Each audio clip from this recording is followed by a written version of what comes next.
mais kii yéen a ngi ayer est-ce que pour ñu gën am kii. mën nga gën a dugg noonu ci biir ah. mën nga gën a dugg noonu.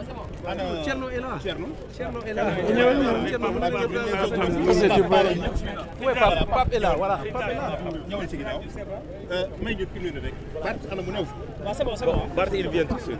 voilà donc maître mu mel ni am na loo jëlee ci biir mu mel ni rek am na loo bëgg a partager ak Sénégalais yi gannaaw boo xam ne si dem nga taxawu sa client ba waxtu bi nii gannaaw yi doon xaar mu gisante ak procureur. waaw ginnaaw ñu nekk bu yàgg lool procureur mujj nañu oo ni day tëj président Bougane Gueye Dany jox na ko mandat de dépôt da koy jugé flagrant délit le 30 octobre bii di ñëw ñu ne ko fan nga ko teg mu ne lañ waxoon rek ni dañ ne ko randul président jàll ci loolu amul mais da koy topp loolu rébellion boo xam ne amul parce que Bougane moo ne jàpp leen ma comme bëgg leen ma dox jëm Bakel kooku yëkkati ñaari loxoom kooku amul rébellion tey nag yokk nañ ci beneen nee nañ dafa outragé dafa tooñ benn commandant benn agent des forces de sécurité du wax ñu ban agent lay c'est-à-dire que daal affaire bi dafa reeloo bëgg nañu woon téye Bougane téye nañ ko Bougane déposé na benn clé pour wane moom niñ ko agressé ba xotti ay yéreem que moom xeexul ak kenn que moom biñ ne ko même droité dafa droité bien que président jaaru fa jaaraanu fa loolu yëpp ay lay la woon tey moom wóor na li ñu bëggoon mooy téye ko téye nañ ko mais nag téye ni ko gum la ndax le 30 président mooy atte mooy keneen koo xam nekkul procureur comme ni ngeen koy xamee procureur mooy attekat magistrat bi nga xam ni dafa am kilifa boo xam ni moo lañu ooyee ministre de la justice ministre de la justice am kilifa bu ñuy wax premier ministre kon procureur moom def na xëy na li nga xam ni moom la xalaat mooy tëj Bougane mais président bi war a atte le 30 nekkul koo xam ne dafa dépendre ci ministre de la justice wala mu dépendre ci premier ministre kon kooku bu ñu jëmee le 30 gëm naa ni comme dossier bi dara nekku ci dinañ bàyyi Bougane xam naa ne dina tardé campagne mais mu commencé campagne am loolu gëm naa ko ndax dossier boo xam ne dara nekku ci lu may jóg naa bëgg dimbali ci ay sénégalais yi sonn fleuve bi débordé ndox mi nangu seen kër yi ma di leen yóbbu indil ndimbal ñu téye ma ni ma waroo dugg yóbbu ndimbal ah Sénégal doy na waar léegi de man de jaaxle naa. gannaaw boo lu doy waar a ngi nii. wax nañ ni dañ koy arrêté mën nañoo xam fan lañ koy yóbbu. prison bi dañ koy yóbbu prison Tambacounda dañ ko tëj ba le 30 c'est-à-dire affaire bi doy na waar loolu ah.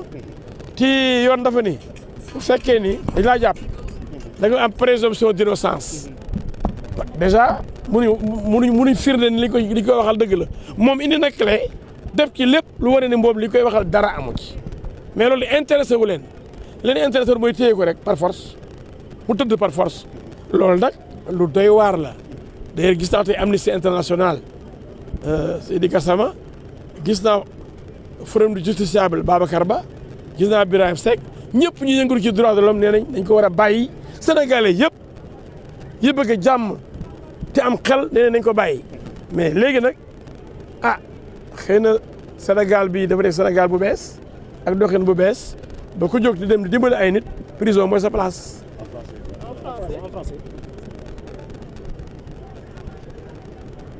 Après quelques heures d'attente, après son arrivée, le président Bougane Gueye Dany vient d'être placé sous mandat de dépôt par le procureur de la République de Tambacounda. Et son jugement est prévu le 30 octobre à l'audience des flagrants délits.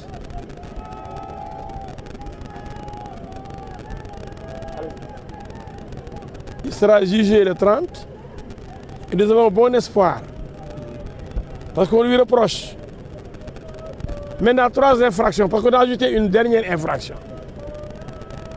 La première infraction, c'est le refus d'obtempérer qui n'existe pas.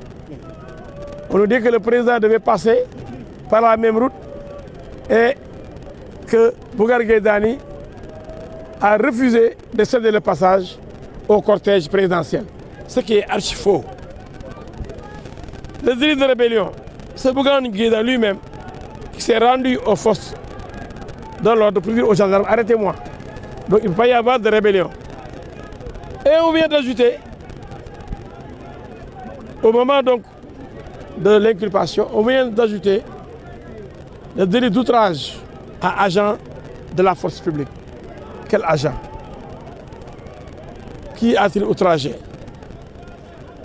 Je crois que on l'a chargé pour l'envoyer en prison et c'est clair.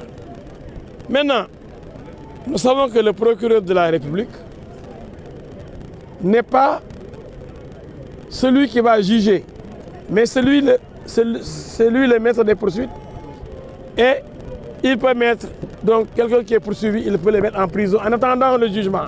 Mais nous sommes optimistes parce que le juge qui va juger M. Bougane Gueye Dany, c'est un juge indépendant, contrairement au procureur de la République, qui, comme vous le savez, dépend de la chancellerie, donc du ministère de la Justice, qui lui-même dépend de la primature et de la présidence de la République. Donc, le procureur est moins indépendant que le juge qui va juger le 30 Bougane Gueye Dany.